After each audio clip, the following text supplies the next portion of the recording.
Believe it or not. The examination is going to start after this presentation. Not really, but that still strikes fear in your heart. Just raise your cortisol levels. Remember the part where they said, don't break the seal until you are told to do so. And the next sentence was, break the seal. Remember that with the pencil? So, this is how we affect signal transduction. This is really amazing information, that the foods that we eat, essentially, all that we experience in our lives, has a role to play how things affect us at a genetic level. And it took me a while to get this, and when I finally, this really dawned on me that this is not new information, was from this man. And this is a shaman in Peru who we toured various places, Machu Picchu, Maras, various places. And we started our adventures in Maras. And I'm going to just go forward because these are not in order. Anyway, we started our adventures in the bottom of this laboratory. This is an Inca laboratory. And what the Incas did was they would import soils from all over the Americas. And the Inca Empire spanned from North America, Central, all the way through South America. It was vast.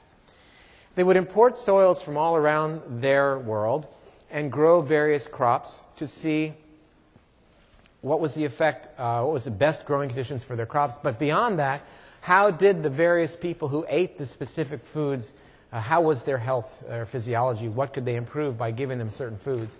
And what they were doing was they were looking at genetic, not that they knew this, they were looking at genetic expression based upon foods that were being eaten. And this isn't, so again, not new information. And this is a huge experimental laboratory that the Incas used. These are little steps that they would use to get from one level to the next. And here we are at the bottom of this experimental laboratory, vast experimental laboratory, honoring the earth. Look at this, huge laboratory. And when you finally step way back, you realize that it is in the shape of a uterus. And that this is honoring the female energy of health. And, you know, these thoughts came to mind, I have to admit, when they made us eat these cocoa leaves. You get all kinds of thoughts as you eat cocoa leaves. I'll tell you what, that's where I got a lot of insight chewing on the cocoa leaves all day. My wife got to carry around a special variety of cocoa leaf. I don't know what that meant, but anyway. And they kept playing the pipes, and you chew the cocoa leaves, and it's a real spiritual adventure. You start to write books in your mind, you know. And oddly enough, this fellow here, Alberto Villoldo of the Four Winds Society in Utah, he is a medical anthropologist and has become a very close friend. And he and I are now writing a book. His views on the brain and health and spirituality from a shamanic perspective, and my views from a very biochemical perspective in terms of many of the things we've talked about today. And where we meet in the middle is where this new book will have its genesis. And it's interesting because we got this idea drinking a bottle of Opus 1 wine one night. Does anybody know Opus 1 wine, what the label looks like? You know the Robert Mondavi and Rothschild on the label, they have the two silhouettes. And we said, this is it. We've got to put our minds together and write this next book. Anyway, so this is where these ideas came to my mind. Well, you know, we're told again that new memory drugs are coming our way, and that's what we need to depend on. And that science is going to lead the way. What's new for stem cells? Science is going to lead the way to creating yet another pill that we can use to preserve our brains. When we know that the tools are there, the tools have been there for tens of thousands of years. We just need to know how to use those tools. And it's not just in adults worried about their brains, but as mentioned, this is a big problem, kids and Ritalin. I mean, it's our society now that this is what people think they need to do to keep their kids in the game. And it's worrisome what's going on with kids. This is a billboard for Ritalin. No, it's not real. You know, some of the stuff is actually meant to be funny.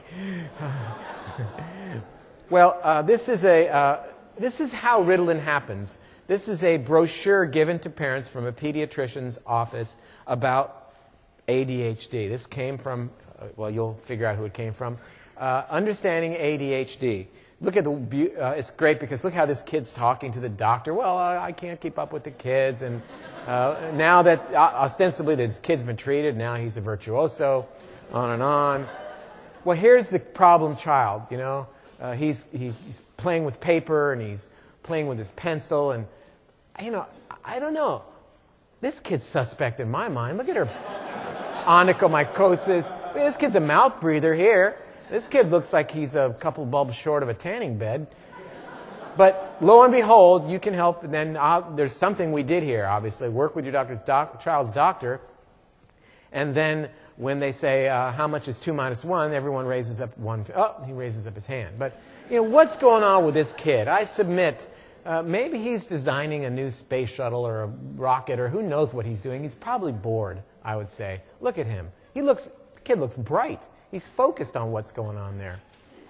And there he is. Now that he's taking the drug, look at his puffy eyes, and he's now on the medicine, he's a couple of tacos short of a combo platter. So, well, what is ADHD? If you don't know what ADHD is, you will now know. In the next 5 minutes, I'm going to tell you the cause of ADHD so that you will know. You learned something aside from that and the hippocampus. Here it is.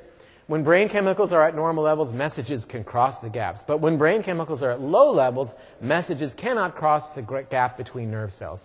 So what happens in ADHD is we don't have enough chemical messengers to cross the gap. This is what is said when messages are not received. This is what is said by this brochure that is promulgated by a drug company. That's the cause of ADHD. They don't actually say that, though. They just say when brain chemicals are at low levels, messages can't cross gaps between nerve cells. They don't tell you that this is the cause of ADHD, but you're supposed to believe that, right? Because, and this is made, the booklet for the classroom teacher, ADHD. How do these drugs work? They appear to work by correcting for a lack of certain necessary brain chemicals in the nervous system. Parents should be aware that these do not drug or alter the brain of your child. No. Giving your child amphetamines don't alter the brain of the child. They make the child normal. Your child is not normal until he takes the drug by correcting for a neurochemical imbalance. Your child is not normal. And here's what the American Medical Association tells us is the cause of ADHD. The pathology is unknown. And it is unknown. And it's not an is. We don't know if there even is an ADHD. But we're led to believe by these silly drug brochures that it's a deficiency of a chemical and that you're providing it by giving them amphetamines. Important to emphasize that pharmacotherapy alone, while highly effective short-term symptomatic improvement, has not been shown to improve the long-term outcome for any domain of functioning. That's what they're saying about stimulant drugs use in ADHD. This is the American Medical Association.